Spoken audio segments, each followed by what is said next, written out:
अस्सलाम वालेकुम बच्चों, क्या हाल है। उम्मीद है सब खैरियत से होंगे। चलें, लास्ट क्लास में हमने क्वेश्चन नंबर 14 बिल्कुल कंप्लीट सॉल्व कर लिया था।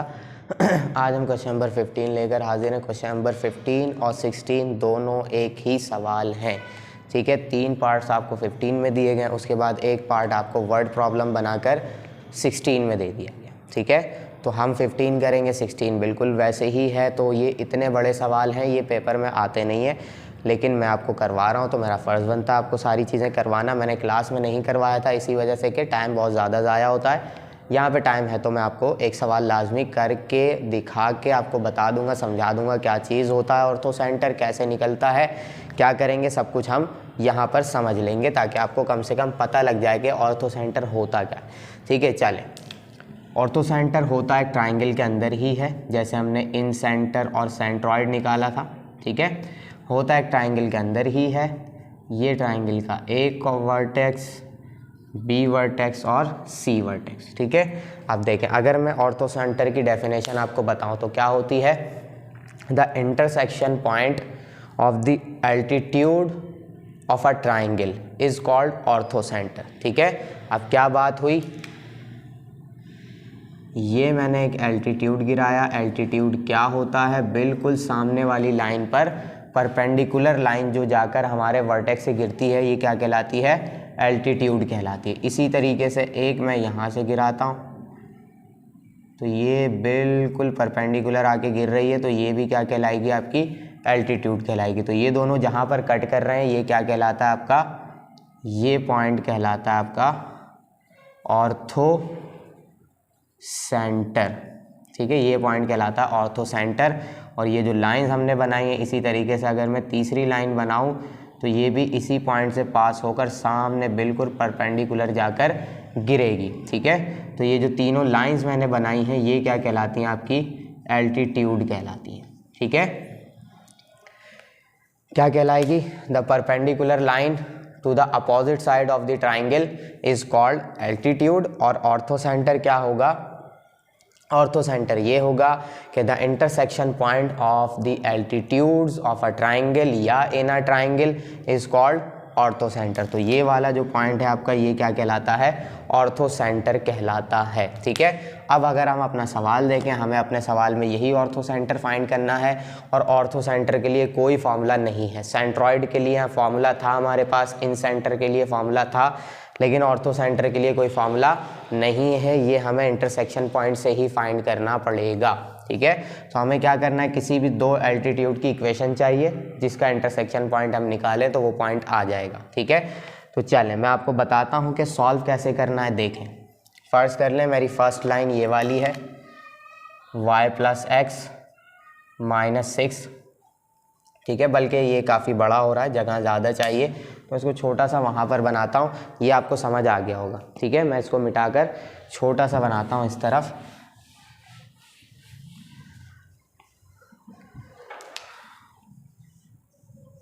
ये यहाँ मैंने बना दिया A, B और C।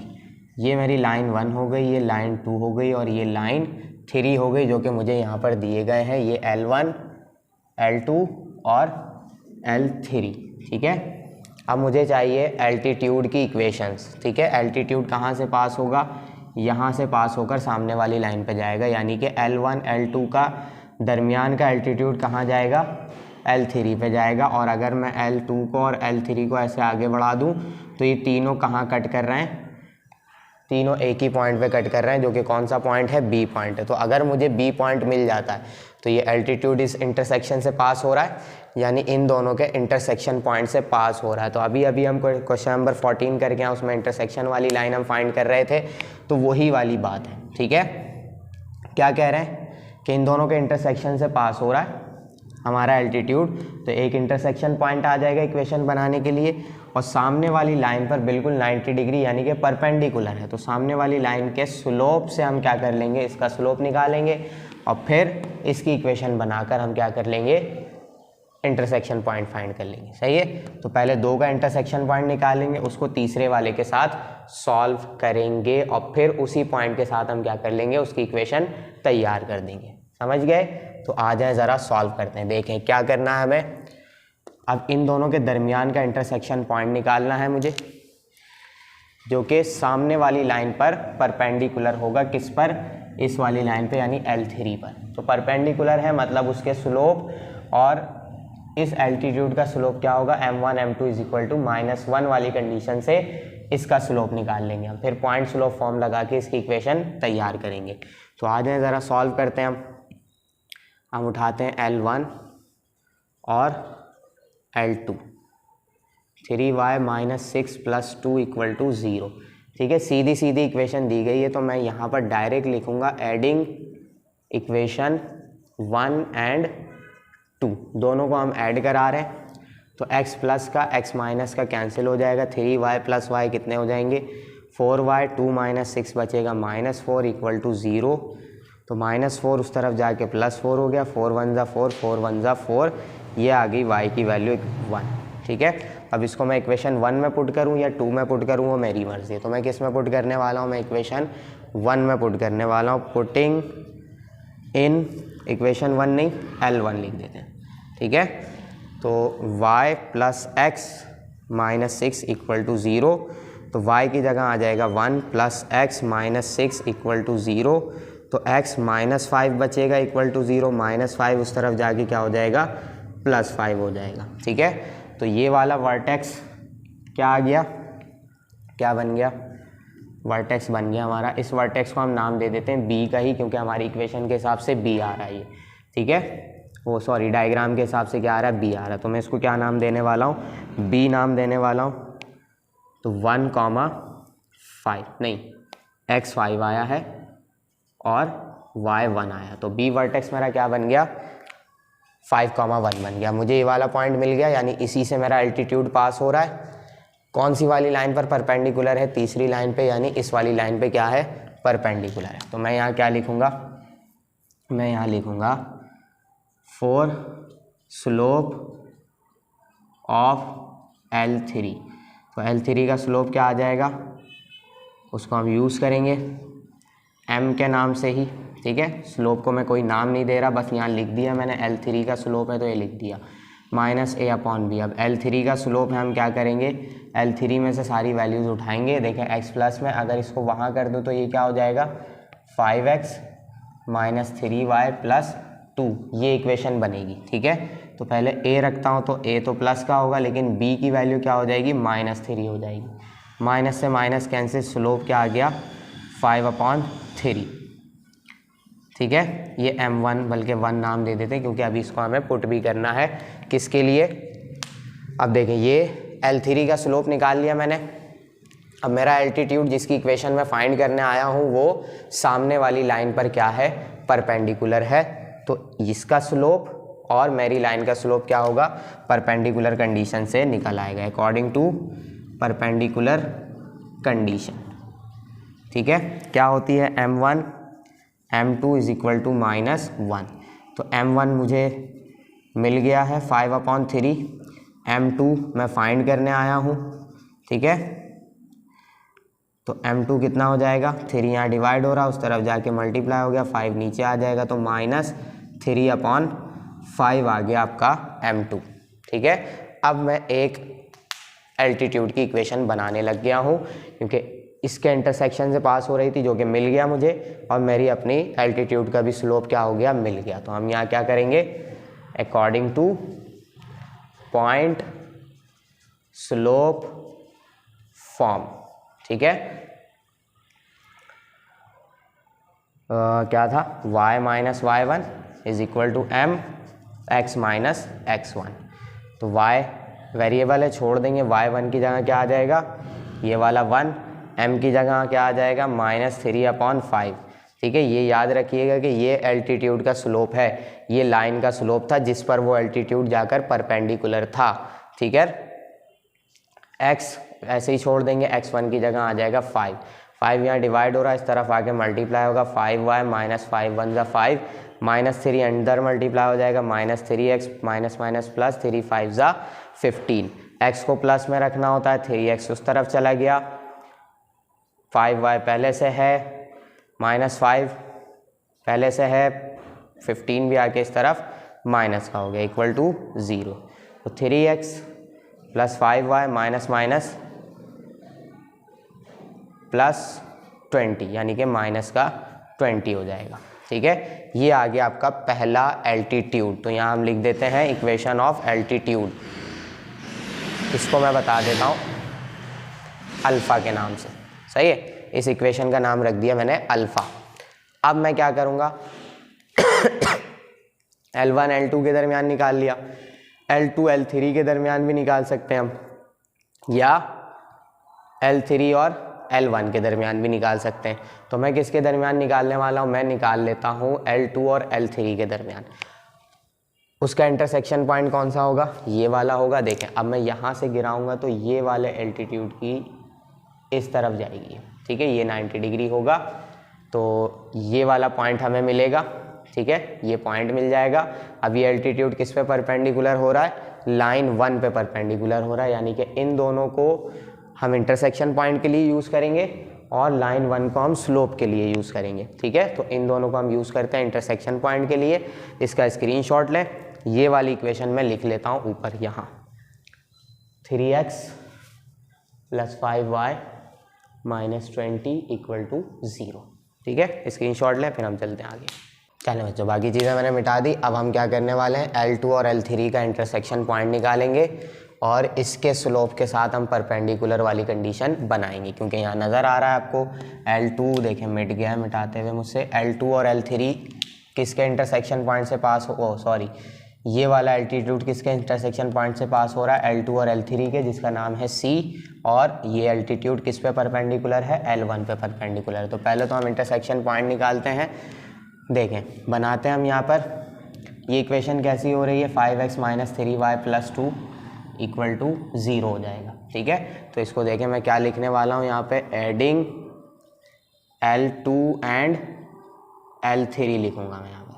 तो L2 है मेरी 3y - x + 2 = 0 और L3 मेरी क्या है, 5x। देखिए, इस 3y को मैंने उस तरफ भेज दिया बस, तो वहाँ जाके हो जाएगा -3y और +2 वैसे का वैसे ही है = 0। ठीक है, 3y प्लस का 3y माइनस का कैंसिल हो जाएगा, 5x - x करेंगे 4x बचेगा, 2 + 2 क्या हो जाएगा, 4 हो जाएगा = 0। 4 यहाँ प्लस हो रहा है, उस तरफ जाकर -4 हो जाएगा, 4 × 1 = 4, 4 × 1 = 4, तो x की वैल्यू क्या आ जाएगी, -1। ठीक है, x आ गया -1। अब इसको L1 में L2 में पुट करें या L3 में पुट करें, वैल्यू आ जाएगी। तो मैं पुट कराता हूँ इसको किस में, L2 में पुट करा लेता हूँ, सॉरी L3 में।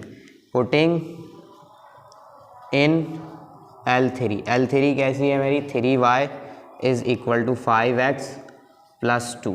ठीक है, तो 3y ऐसे ही रखता हूँ, मुझे y चाहिए, x की जगह क्या आ जाएगा, -1 + 2, तो 3y ऐसे ही आ गया, 5 × 1 = 5 माइनस का हो जाएगा +2 आ गया। ठीक है, थोड़ा सा ऊपर से ही कर लेते हैं, जगह चाहिए हमें। 2 - 5 करेंगे तो क्या आ जाएगा, -3 आ जाएगा, 3 × 1 = 3, 3 × 1 = 3, y कोऑर्डिनेट क्या आ गया, -1 आ गया। ठीक है, तो पॉइंट ऑफ इंटरसेक्शन यानी कि C क्या बन रहा है, x की वैल्यू भी -1 और y की वैल्यू भी -1। ये पॉइंट मिल गया मुझे अपने एल्टीट्यूड का, जिससे पास होगा, ये ऐसे गुजरेगा आगे तक। ठीक है, तो इंटरसेक्शन पॉइंट मिल गया। अब ये किस पे परपेंडिकुलर है, लाइन 1 पे परपेंडिकुलर है, तो मैं यहाँ क्या लिखूँगा, फॉर स्लोप ऑफ L1। तो M1 से नाम से ही चलाएंगे हम इसको, -a/b। क्या क्या आएगा स्लोप, -a की जगह 1, ठीक है, और b की जगह भी 1, तो स्लोप क्या हो जाएगा, -1 हो जाएगा। स्लोप किस वाली लाइन का, इस L वाली लाइन का। ठीक है, -1 हो जाएगा। अब ये लाइन परपेंडिकुलर है मेरे एल्टीट्यूड के साथ, अकॉर्डिंग टू परपेंडिकुलर कंडीशन। ठीक है, ये जो सिंबल मैंने बनाया है परपेंडिकुलर का सिंबल है, ये याद रखिएगा। और क्या कंडीशन होती है परपेंडिकुलर की, M1 M2 = -1। तो M1 की जगह हम रखेंगे -1 और M2 = -1, तो माइनस से माइनस कैंसिल हो जाएगा, M2 मल्टीप्लाई होगा 1 से, तो सिंपल M2 की वैल्यू यानी मेरे एल्टीट्यूड की स्लोप की वैल्यू क्या आ गई, +1 तो तरीके से लिख दें इसको, +1 आ गया। सही है, ये मेरा एल्टीट्यूड का स्लोप है। मेरा एल्टीट्यूड पास हो रहा है इस वाले पॉइंट से, पॉइंट भी मिल गया, स्लोप भी मिल गया, क्या करेंगे पॉइंट स्लोप फॉर्म लगा देंगे। According to point slope form, ठीक है, बनाते हैं point slope form. y minus y1 is equal to x is equal to m x minus x1। तो y ऐसे ही रह जाएगा, y1 की जगह क्या आएगा -1, जिसकी वजह से क्या हो जाएगा +1 हो जाएगा। ये है हमारा पॉइंट, ठीक है। m की जगह क्या आएगा 1 आएगा, x ही रह जाएगा, x1 की जगह क्या आ जाएगा +1 हो जाएगा ये, यानी जब 1 रखेंगे माइनस का तो 1 अंदर मल्टीप्लाई होगा, सिंपल रहेगा। तो क्या वैल्यू बच रही है y+1 is equal to x+1। तो सबको एक तरफ कर लेंगे हम, ये वाली वैल्यू उठा के यहाँ करेंगे, x प्लस में रहना चाहिए, -y हो गया, ठीक है, +1 इस तरफ आके क्या हो जाएगा -1। ये वाला 1 यहाँ प्लस में है, वो वाला 1 यहाँ पे आके हो गया माइनस, इक्वल टू 0। तो वैल्यू क्या बनी x minus Y is equal to 0। ये आ गई हमारी इक्वेशन 2, जिसे हम कह देते हैं बीटा, ठीक है, ये हो गई बीटा। ये पहला एल्टीट्यूड, ये दूसरा एल्टीट्यूड, दोनों का इंटरसेक्शन पॉइंट मेरा क्या बनता है ऑर्थो सेंटर बनता है। तो मैंने दोनों एल्टीट्यूड निकाल लिए, अब इनका इंटरसेक्शन पॉइंट निकालूंगा जो कि मेरा आंसर हो जाएगा। सही है, तीसरा एल्टीट्यूड फाइंड करने की मुझे ज़रूरत ही नहीं है, क्योंकि वो भी उसी पॉइंट से पास होगा। तो 2 निकाला हमने, दोनों का इंटरसेक्शन पॉइंट निकाल लेंगे, आंसर आ जाएगा, ठीक है। तो स्क्रीनशॉट ले लें इसका, फिर मैं मिटाता हूँ तो और हम क्या करते हैं इंटरसेक्शन पॉइंट निकालते हैं। चल मिटा देता हूँ मैं यहाँ पर।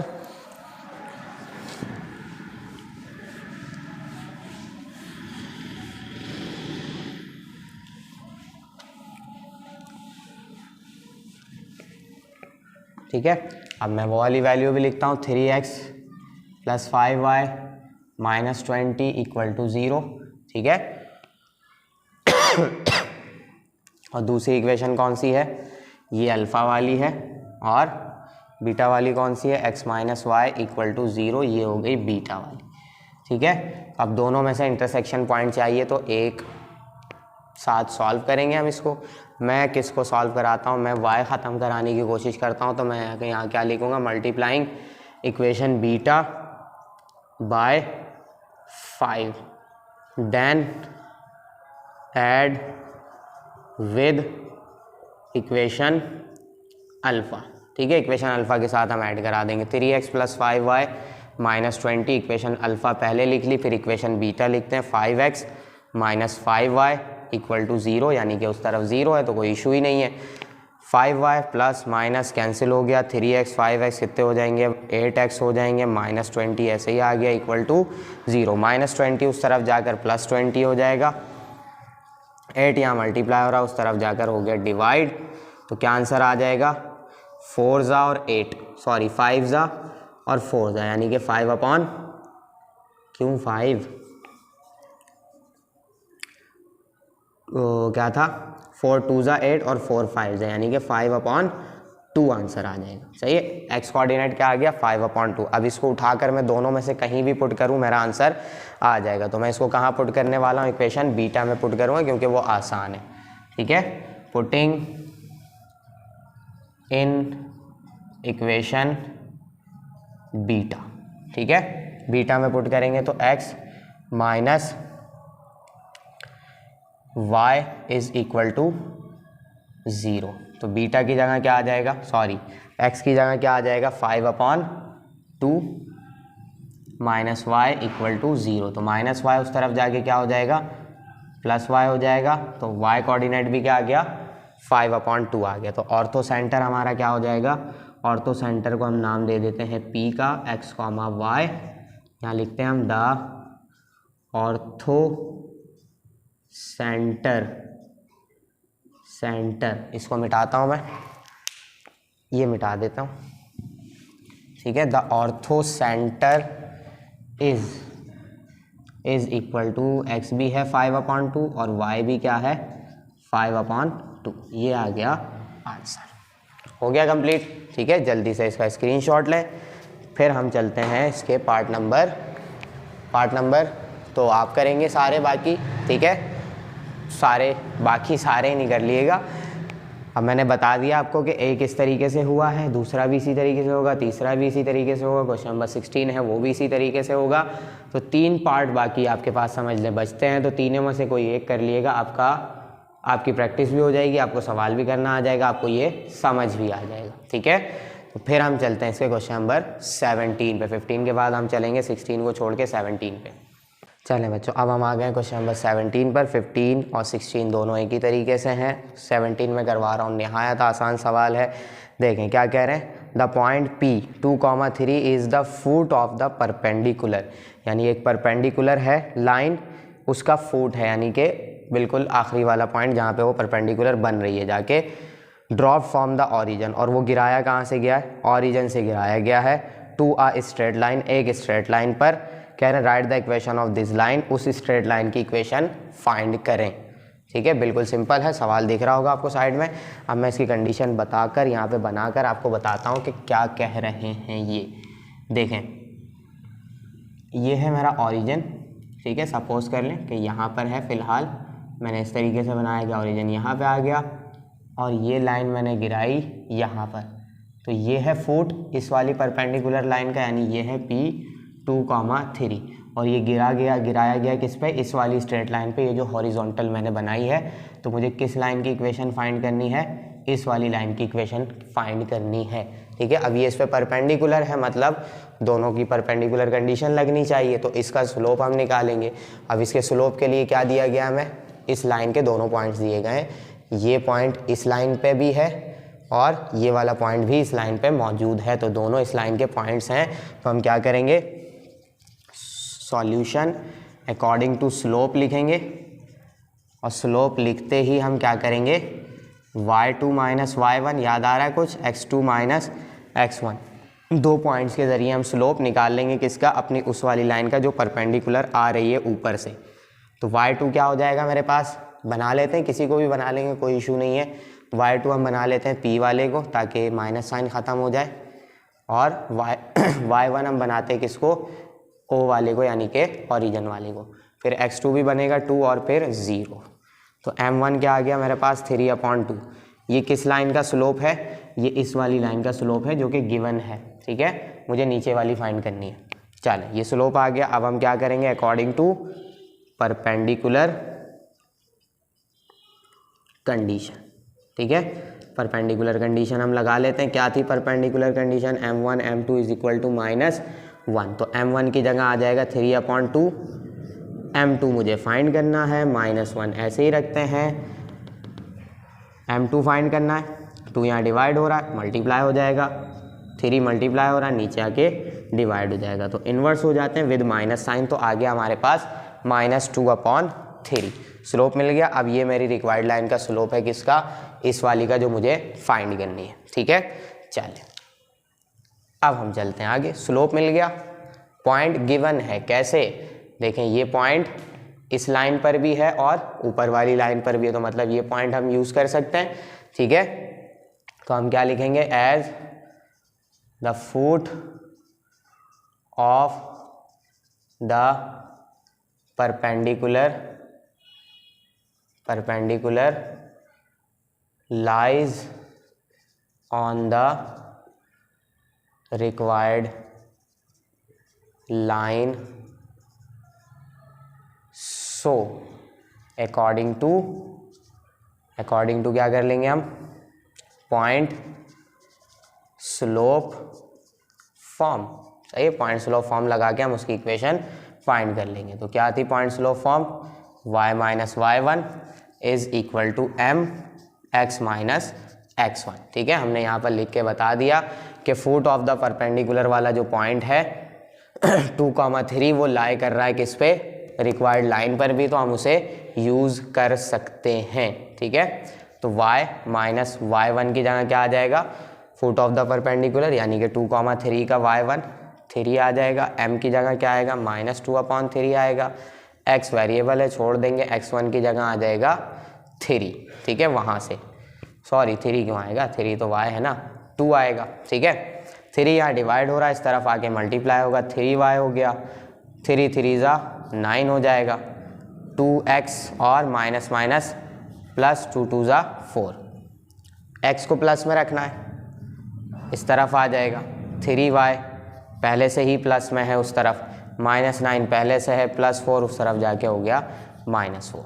क्या बन गई इक्वेशन? 2x + 3y -9 -4 कितने हो जाएंगे? -13 = 0। ये बन गई आपकी इक्वेशन ऑफ दिस लाइन। ठीक है, हो गया सवाल सॉल्व। स्क्रीनशॉट लें, फिर इंशाल्लाह हम नेक्स्ट क्लास में इनके मज़ीद सवालात करते हैं। ठीक है, तो फिर हम मिलेंगे इंशाल्लाह अगली क्लास में। अल्लाह हाफिज़।